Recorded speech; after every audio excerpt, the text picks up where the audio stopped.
आज हम सभी इस उत्सव के चतुर्थ दिवस में प्रवेश कर रहे हैं।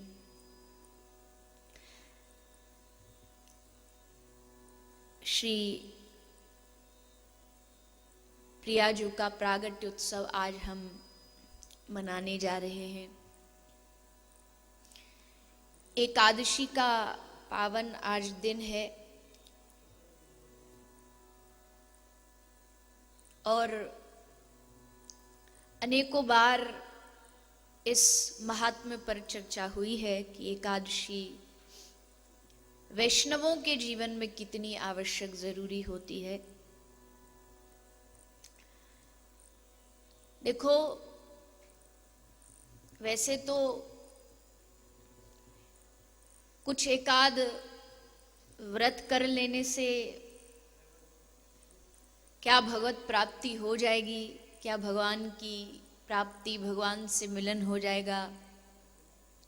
एक तरफ हम कहते हैं कि बड़े बड़े साधना करने वाले ऋषि, महात्मा, तपस्वी, व्रत करते करते, फलहार करते करते शरीर त्याग दिए, पर श्री राधा रानी की चरण रेणु उनको प्राप्त नहीं हुई। दूसरी तरफ हम कहते हैं कि एकादशी व्रत करिए, इसका बड़ा लाभ प्राप्त होता है। तो ये बातें दोनों एक साथ जमती नहीं, जचती नहीं, तो फिर क्यों? तो देखो, कई भाव ऐसे होते हैं जिन पर कभी प्रश्न नहीं उठाना चाहिए। दास का मतलब क्या? किंकर का मतलब क्या? किम कर। उसके लिए इष्ट की आज्ञा, गुरुजनों की आज्ञा, शास्त्रों की आज्ञा सर्वोपरि है। उस पर ना तो वो प्रश्न उठाएगा, ना वो उस पर कुछ तर्क करेगा, ना वितर्क करेगा। बस सहजता से जो कह दिया गया उसको सहजता से मान लेगा। किंकर वही जो, जैसे गोस्वामी जी कहते हैं ना, राम सदा सेवक रुचि राख। राम जी, भगवान सदा अपने सेवक की रुचि रखते हैं, ये भगवान का लक्षण है। तो फिर सेवक का क्या लक्षण है? बोले सेवक का लक्षण है कि वो अपने आराध्य की रुचि रखे। दोनों एक दूसरे के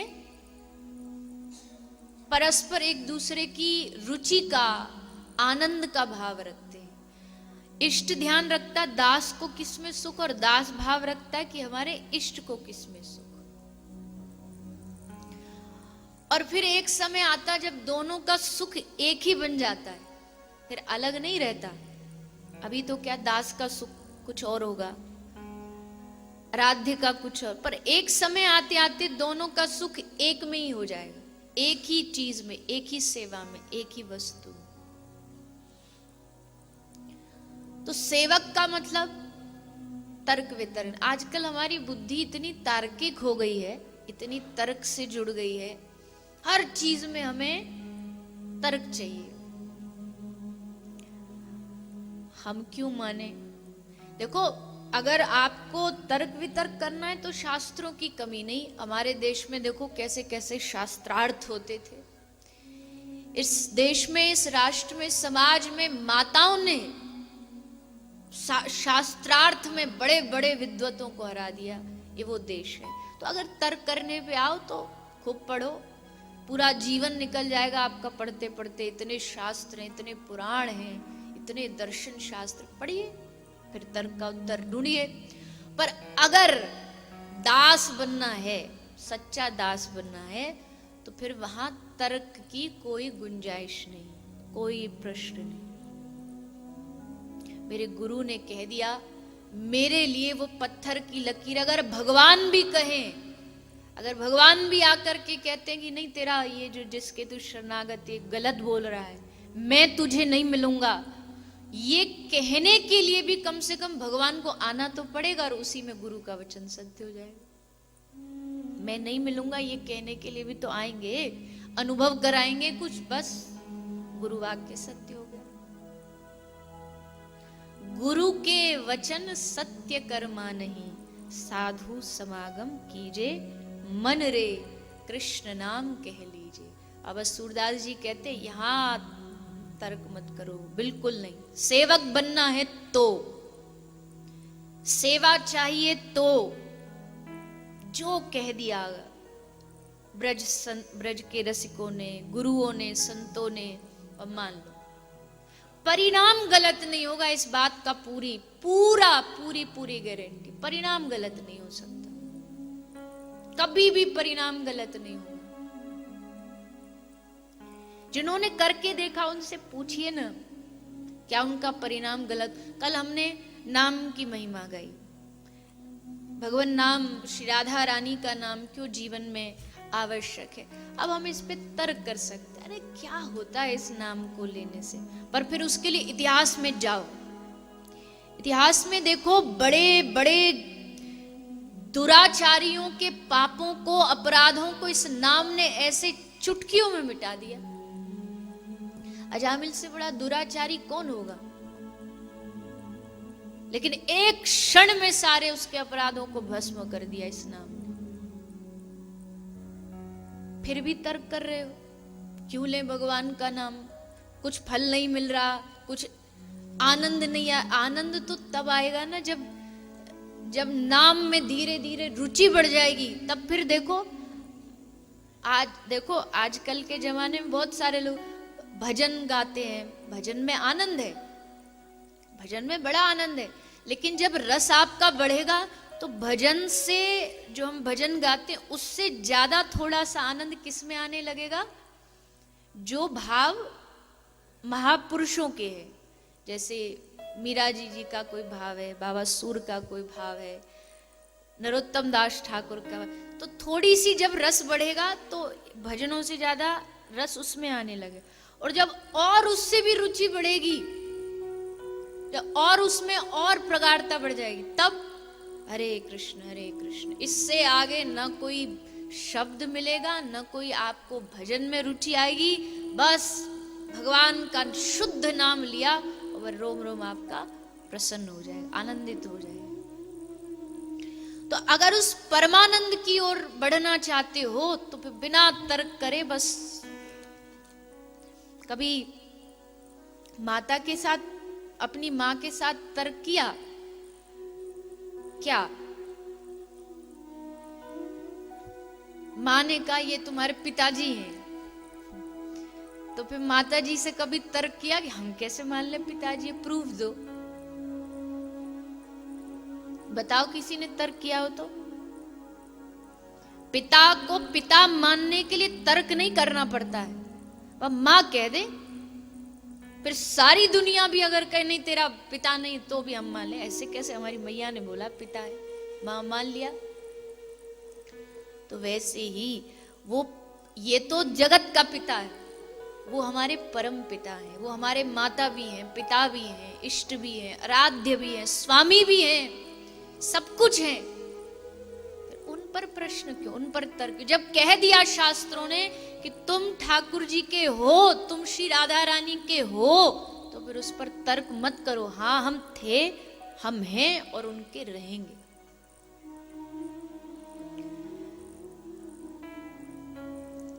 हे श्री राधे, बड़ी मुश्किल से पाया है तुम्हें, अब तुम्हें खोना नहीं चाहते।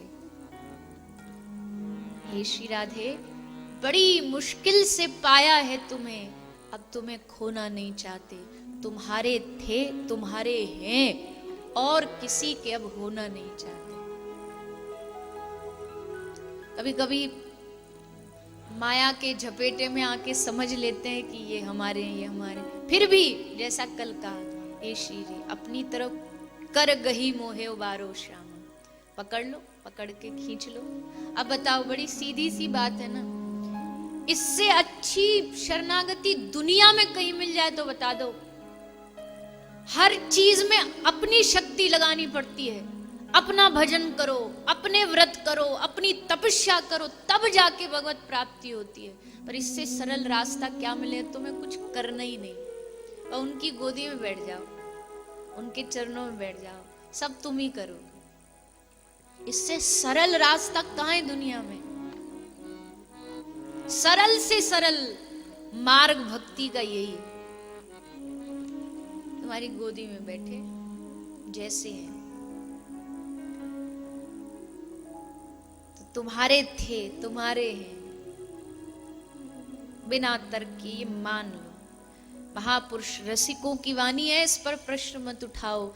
रसिक जन कह रहे हैं कि कुछ नहीं, बस एक भाव मन में जगाओ, मन में एक प्रकट करो।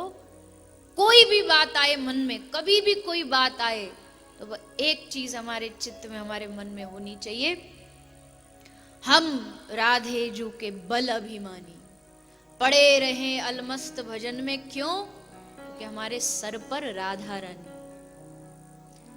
हम राधे जू के बल अभिमानी। अभिमान शब्द को कितना बुरा माना गया दुनिया में, अभिमान नहीं करो, अभिमान नहीं करो। पर यहां रसिक कह रहे हैं हम राधे जू के बल अभिमानी। हमें अभिमान है कि हम किसके हैं? हम श्री ठकुरानी जी के, राधा। सारी दुनिया जिसके चरण छूती है, प्रणाम करती है, वो आराध्य जिनके चरणारविंदों को छूते हैं, हम उनके हैं। ये जो भाव है ये वृंदावन की रजी दे सकती है और कोई नहीं दे सकता। वृंदावन की माटी दे सकती। ब्रज के बाहर तो लोगों को बस इतना पता है कि कृष्ण एक परम तत्व है, पर उनको ये नहीं पता वो परम तत्व इस ब्रज में आके किशोरी जी के चरणों में महावर लगा रहा है। ये नहीं जानते वो लोग, वो यहां करके ही समझ आता है। योगियों के, ऋषि महात्माओं के मन में ब्रह्म जो है वो तो आ जाएगा, पर ये जो ब्रज की रस लीला है ये रसिकों के संग से प्राप्त होती है। इसलिए ब्रज की सेवा रूखी सूखी नहीं है। मैंने पहले ही दिन कहा था, जैसे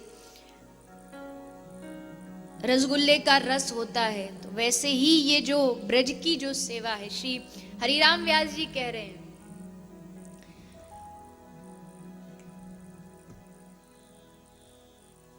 मीठी वृंदावन की सेवा,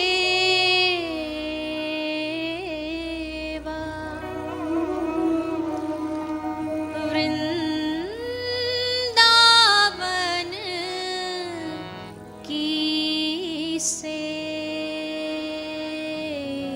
की सेवा,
विहरत सदा दुल्हनी दुल्हा, विहरत सदा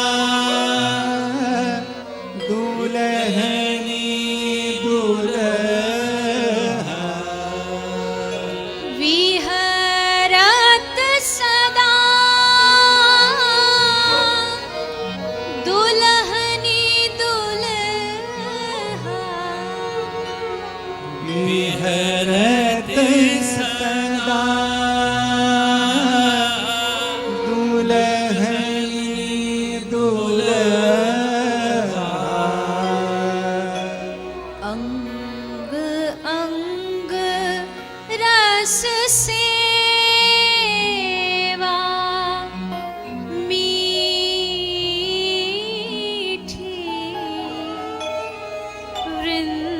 वृंदावन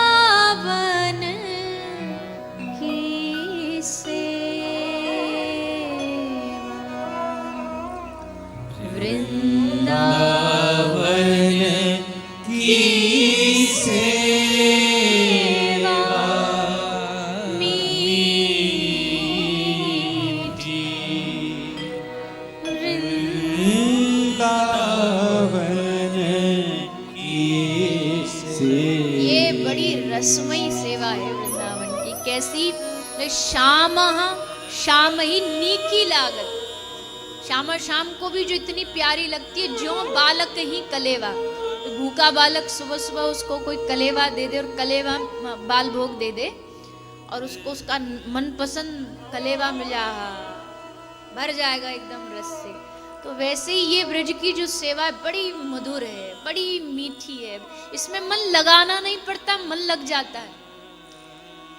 पूज्य श्री श्री भाई जी कहते थे, बोले जिनको अनुभव उनसे पूछो। तुम कहते हो ध्यान नहीं लगता, हमसे पूछो। हमारा मन जिस दिन एक बार श्री राधा रानी यमुना तट पे स्नान करने गई है, उस पुलिन में कमल खिले हुए, उस कमल पर ही ध्यान अटक के 2-2 घंटे आंखें नहीं खुलती, और तुम कहते हो ध्यान नहीं लगता। एक कमल की पंखड़ी को देखने में घंटा भर बीत जाता है। कितनी सुंदर कमल की पाखुड़ी है। कैसी पाखुड़ी? जैसी हमारी श्री जी के नेत्र हैं, जैसे हमारे श्री जी के चरण हैं। वो दर्शन करते करते करते तुम कहते ध्यान नहीं लगता, कि तुमने अभी इस रस को चखा नहीं। ये रसमयी अच्छा देखो, ध्यान से सुनो। रसोपासना, रसमयी जो सेवा है, उसके लिए रसमयी उपासना के 4 अंग हैं। इन चारों में से अगर एक भी नहीं हुआ तो ये उपासना प्राप्त नहीं होगी। 4 अंग हैं इस रस की उपासना के। पहला, सबसे पहला जो इस रसमयी उपासना का पहला जो चरण है, पहला जो अंग है, वो क्या है? वो है श्री धाम वृंदावन, ब्रज भूमि। ये इस रसमयी उपासना का पहला चरण है। जो पे श्री वृंदावन कृपा करे, तो यह रस मन ही समाए। जापे श्री वृंदावन धाम, जापे ब्रज धाम कृपा करे, उसके ये रस जो है ये मन में समा सकता है। वृंदावन की, वृंदावन का एक एक वृक्ष, एक एक पत्ता, एक एक फूल जो है, जो हमें नहीं दिख रहा है अभी। हमें वृंदावन बस कंक्रीट सीमेंट का बना दिखता है, पर वृंदावन का एक पत्ता भी अगर देखोगे ना, तो उस पत्ते के सामने स्वर्ग की चमचमाहट भी फीकी है। ऐसा श्री धाम है, ऐसा वृंदावन धाम है। लेकिन या रस को तब ही अधिकारी कृपा करे श्री राधा प्यारी। बड़ी सीधी स्पष्ट सी बात है भैया। या रस को वही अधिकारी हो सकता है जा पे कृपा करे श्री राधा पर। कृपा के बिना ये अनुभव नहीं होगा। आना जाना तो चलता रहेगा वृंदावन। कितने लाखों लोग आते हैं वृंदावन में, देखते हो ना रोज। बांके बिहारी जी में पांव रखने की जगह नहीं है। सब कृपा है तभी आए, ऐसा नहीं, बिना उसके कृपा के नहीं आता। एक बार एक कोई वैष्णव बैठी थी, तो ऐसे ही मेरे मुंह से निकल गया कि आजकल तो बरसाने में भी बहुत भीड़ होने लगी है। तो उसने तुरंत बोला, अब वो उसकी अपनी देखो रस की पहचान, तो बोला कि बरसाना में भीड़ भी हो सकती है। मतलब बरसाना में, समझे, बरसाना में कोई ऐसे भी आ सकता है जिसको राधा रानी ना बुलाए। मुझे तुरंत गलती का एहसास हुआ। हाँ, बात तो एकदम सही है। ये भीड़ हमें दिखती है पर भीड़ नहीं है, वो जिसको बुलाते हैं वही आ सकता है। तो पहली बात तो ये हो गई कृपा सब पे, पर एक होती है कृपा और एक होती है अति कृपा। वृंदावन में जितने आ रहे हैं सब पर कृपा है, पर जो वृंदावन में आके एक एक वृक्ष से, लताओं से लिपट लिपट के श्री राधा श्री राधा श्री राधा पुकार रहा है, उस पर अति कृपा होती है। वो अति कृपा का अधिकारी बनता है, अति कृपा का अधिकारी बनता है। तो या रस को तब ही अधिकारी कृपा करे जो राधा प्यारी।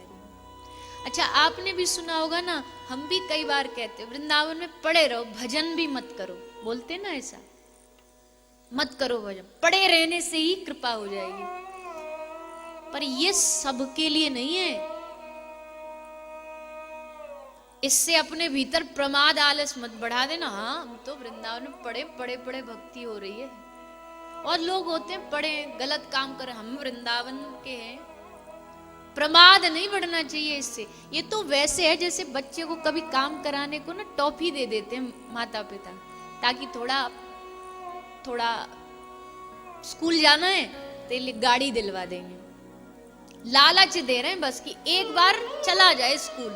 पर अब ये थोड़ी पूरा जीवन भर कहें पढ़ाई मत करो और बस हम तुमको टॉफी और सब दिलाते रहेंगे, खिलौना। पढ़ना तो पड़ेगा। शुरू में उसका मन लग जाए थोड़ा, इसलिए लालच दे दिया, इसलिए कह दिया। जो नहीं आ रहे वृंदावन उनको कह दिया, थोड़ा सा लोभ दे के पढ़े भी रहोगे तो भी। पर जब आ गए और जिसको ये कि नहीं किसी हालत में श्री राधा रानी को प्राप्त करना, फिर ये नहीं चलेगा। पढ़े रहेंगे तो भी मिल जाएंगे, तब तो फिर साधन करना पड़ेगा, तब तो फिर आगे बढ़ना पड़ेगा। वहां पे प्रमाद नहीं चलेगा। अब सदा केजी में थोड़ी रहना, आगे भी तो बढ़ना है। केजी से पहली क्लास बढ़ेंगे, दूसरे जैसे बढ़ेंगे तो फिर कड़ी मेहनत भी बढ़ेगी। केजी में ही पढ़ा रहना तो ठीक है। वो हम तो पढ़े हैं वृंदावन में, कुछ नहीं करना, हमने सुना है संतों के मुख से। और जिसको आगे बढ़ना है उसके लिए तो प्रयास करना पड़ेगा। वृंदावन समुद्र है, और जैसे समुद्र में हजारों नदियां आती है ना, नदियां आकर के उसमें आके मिल जाती है। भैया बागेश्वरी जैसे सब नदियां वृंदावन में आकर के सब नदियां समुद्र में आके मिल जाती है, तो समुद्र क्या करता है? समुद्र अपना रंग दे देता है, अपना रूप दे देता है, अपना स्वाद भी दे देता है। मीठी से मीठी नदी भी अगर सागर में आके मिलेगी ना, तो वो भी समुद्र के पानी जैसी खारी हो जाएगी। वैसे वृंदावन समुद्र है। या जो आता है वृंदावन धाम, उसको अपना सारा भाव दे देता है, प्रेम दे देता है। जैसे समुद्र अपना सारा स्वरूप दे देता है, वैसे वृंदावन का स्वरूप है प्रेम। तो स्वतः ही जो वृंदावन धाम है वो आने वाले को प्रेम प्रदान कर देता है, श्री राधा रानी की सेवा प्रदान कर देता है, सेवा की चतुरता दे देता है। श्री राधा वृंदावने वने, श्री राधा रानी जो वन में वृंदावन के, किसी ने पूछा वृंदावन कहाँ? बोले यत्र वृंदावन मात्र गौचरम। जहाँ श्री राधा रानी विहार करती वही वृंदावन है, जहाँ श्याम सुंदर विहार करते वही वृंदावन है।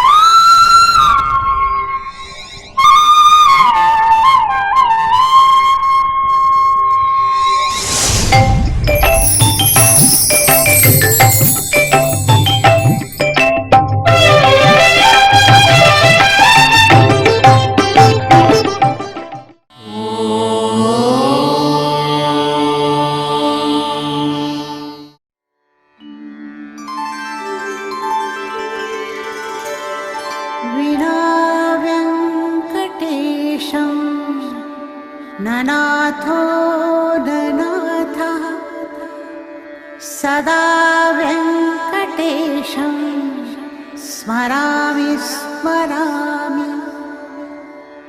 हरे वेङ्कटेश प्रसीद प्रसीद। प्रियं वेङ्कटेश प्रयच्छ प्रयच्छ।